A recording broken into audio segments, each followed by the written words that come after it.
Video کو like کر کے آگے شیئر ضرور کر دینا۔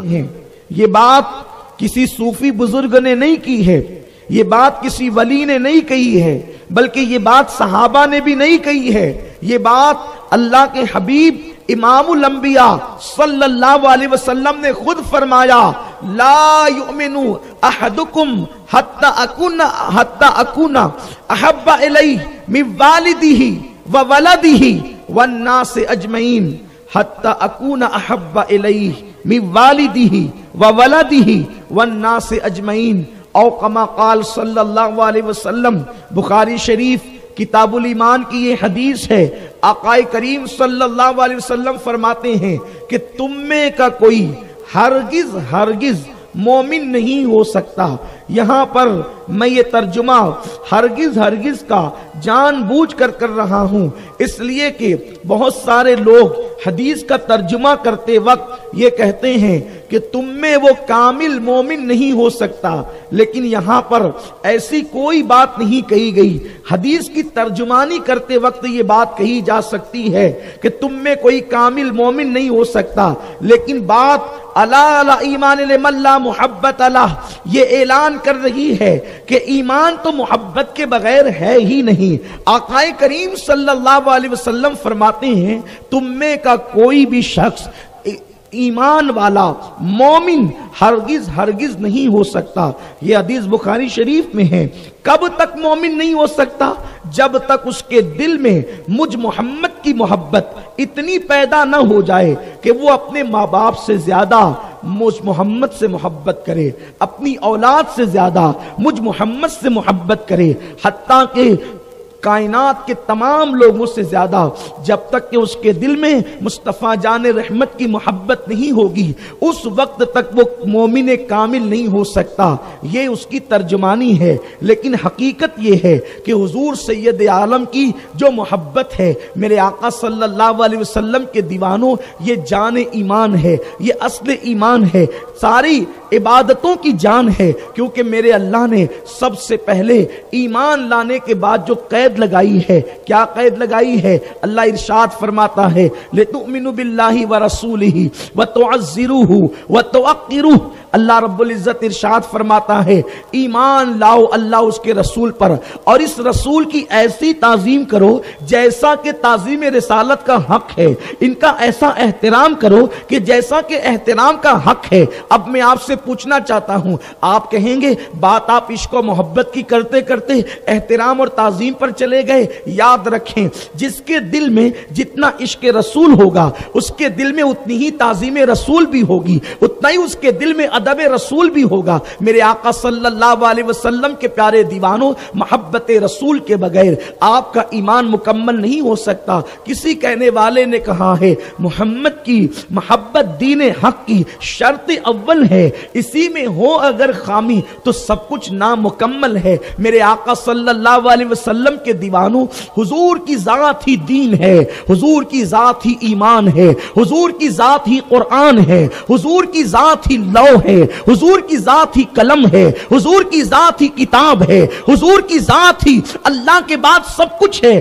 آپ کہیں گے حضور کی ذات قرآن کیسے؟ میں کہتا ہوں جس کی صبح قرآن بیان کرے، جس کی شام قرآن بیان کرے، جس کی رات قرآن بیان کرے، جس کا زلف قرآن بیان کرے، جس کے رخسار قرآن بیان کرے، جس کی ادائیں قرآن بیان کرے، آپ اندازہ کریں اما عائشہ نے تو یہی کہا کانا خلقہ القرآن، پورا ان کا اخلاق قرآن ہی تو ہے۔ میرے آقا صلی اللہ علیہ وسلم کے دیوانوں، دراصل بات یہ ہے ہم نے سب سے محبت کی۔ آج دین کے حوالے سے سب سے بڑا مسئلہ ہمارے درمیان یہ ہے کہ دین کے مبلغین کو دین کی معرفت نہیں، دین کے مبلغین کو دین کا علم نہیں، اس لیے کہ کوئی تقریر کرتے وقت ایجوکیشن کو عنوان بناتا ہے اور کہتا ہے ایجوکیشن حاصل کرو تم ترقی پالو گے، کوئی کہتا ہے کہ دولت جمع کر لو تم ترقی حاصل کر لو گے، تم عروج حاصل کر لو گے۔ کوئی کہتا ہے یہ کرو، کوئی کہتا ہے وہ کرے، کوئی کہتا ہے مسجدیں بناؤ، کوئی کہتا ہے مدرسے بناؤ، کوئی کہتا ہے اسکول بناؤ، کوئی کہتا ہے یونیورسٹی بناؤ، کوئی کہتا ہے کالج بناؤ، کوئی کہتا ہے یہ بناؤ، کوئی کہتا ہے وہ بناؤ۔ میں کہتا ہوں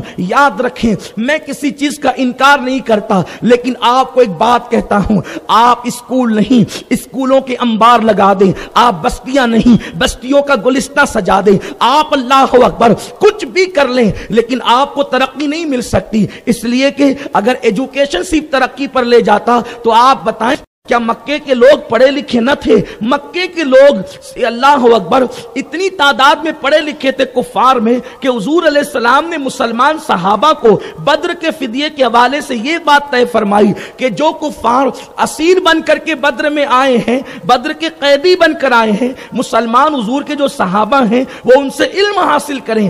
آپ سے میں پوچھنا چاہتا ہوں مکے میں کچھ لوگ پڑھے لکھے تھے کہ نہیں تھے؟ پھر آخرکار صرف ایجوکیشن کیسے ترقی کا ذریعہ ہو سکتا ہے؟ لیکن قرآن ان کو سراہتا نہیں۔ ولید ابن مغیرہ، عتبہ، ابو جہل جیسے لوگ مالدار بھی تھے، ان کے پاس مالدار بھی ہے، کچھ حد تک کہ ایجوکیشن بھی ان کے پاس موجود ہے۔ بغیر ایجوکیشن کے کوئی بندہ ایک ایک محفل میں 50 اشعار فی البدی پڑھنے لگے گا۔ آپ ان کی جہالت کی شاعری اٹھا کر کے دیکھیں، لیکن جہالت کس چیز کا نام ہے؟ جو ایک محفل میں 50 اشعار فی البدی پڑھ رہا ہو، قرآن اس کو جاہل کہتا ہے، حدیث اس کو جاہل کہتی ہے، اسلام اس کو جاہل کہتا ہے۔ آپ سے میں پوچھنا چاہتا ہوں کیا فی البدی اشعار جاہل کہہ سکتا ہے؟ اللہ اکبر۔ اور شاعری ان کی آپ اٹھا کر کے دیکھیں، اللہ اکبر، درختوں پر ان کی شاعری، نہروں پر ان کی شاعری، اسی طریقے سے جو ہے وہ بہاروں پر ان کی شاعری۔ تو وہ جاہل لوگ تھے۔ قرآن جو جہالت کہتا ہے ان کو، جہالت کس چیز کا نام ہے؟ جہالت کہتا ہے کسے ہے؟ تو یاد رکھیں ان کے پاس ایجوکیشن ہے، لیکن پھر بھی قرآن ان کو جاہل اس لیے کہتا ہے کہ وہ علم کی جان محمد رسول اللہ کو نہیں مانتے، اس لیے قرآن نے ان کو جاہل کہا ہے۔ اللہ اکبر۔ اور کیا ہر صحابی حضور کا پڑھا لکھا تھا؟ حضور کا ہر صحابی پڑھا لکھا تھا؟ سرکار صلی اللہ علیہ وسلم کے کچھ صحابہ تو ایسے بھی تو تھے نا، سرکار کے صحابہ میں کچھ صحابہ ایسے بھی تو تھے نا کہ جن کو مسئلہ پوچھنے کے لیے مجتہد صحابہ کی بارگاہ میں آنا پڑتا تھا۔ اس کا مطلب یہ ہے کہ ہر صحابی کا علمی معیار یکساں نہیں تھا، لیکن قرآن ان کو جاہل نہیں کہتا۔ کیوں نہیں کہتا؟ اس لیے کہ وہ مصطفیٰ جان رحمت کو مانتے ہیں، ان کو جانتے ہیں، ان کو مانتے ہیں۔ پتا چلا کہ 8 سال پڑھ کر سر پہ پگڑی باندھ کر بھی اگر حضور کو نہیں جان سکا تو ہے نیرا جاہل، اور کچھ پڑھے بغیر جانے ایمان کی معرفت حاصل کر لی تو پھر وہ اس جاہل سے بہت بہتر ہے۔ اور ان سے محبت کب کرو گے؟ تو امام فرماتے انہیں جانا۔ ماننے سے پہلے جاننا ضروری ہے، انہیں جانا۔ جب جانو گے تو پھر انہیں مانا، اور جب مان لو گے تو پھر نہ رکھا غیر سے کام، اور اس کے نتیجے میں للہ الحمد میں دنیا سے مسلمان گیا۔ میری بات آپ سمجھنے کی، پہلے نبی کو جانو، یہ نبی ہے کون، اس نبی کی معرفت حاصل کرو، تبھی محبت رسول پیدا ہوگی، تبھی عشق رسول پیدا ہوگا۔ حضور کیا ہیں؟ حضور کی شان کیا ہے؟ حضور کو کبھی آپ نے جانا؟ آپ تو یہی سمجھ رہے ہیں کہ وہ بازار میں گھومتے ہیں، ہماری طرح انسان ہے، وہ کھانے سے پہلے نمک چکھتے ہیں، ہماری طرح انسان ہے۔ لیکن آئیے میں آپ کے سامنے ایک حدیث پاک کی تشریح پیش کروں تاکہ پتہ چلے حضور ہے کون۔ پہلے ان کو جانو وہ کون ہے، ان کو جانو گے تو مانو گے نا۔ عشق رسول یوں ہی تھوڑی دل میں پیدا ہوگا، ہر ایک کا عشق دل میں پیدا تھوڑی ہوتا ہے۔ عشق پیدا ہونے کے لیے کچھ چیزیں ہوتی ہے، حسن، علم، طاقت، اخلاق، یہ چیزیں ہوتی ہے، تب کہیں جا کر کسی کے لیے عشق پیدا ہوتا ہے۔ ان سب چیزوں کی تشریح نہیں ہو سکتی، لیکن آؤ اپنے نبی کو جانو، اپنے نبی کیسے ہیں۔ وہ حدیث پاک حضور علیہ السلام اعلان نبوت سے پہلے غار حرا میں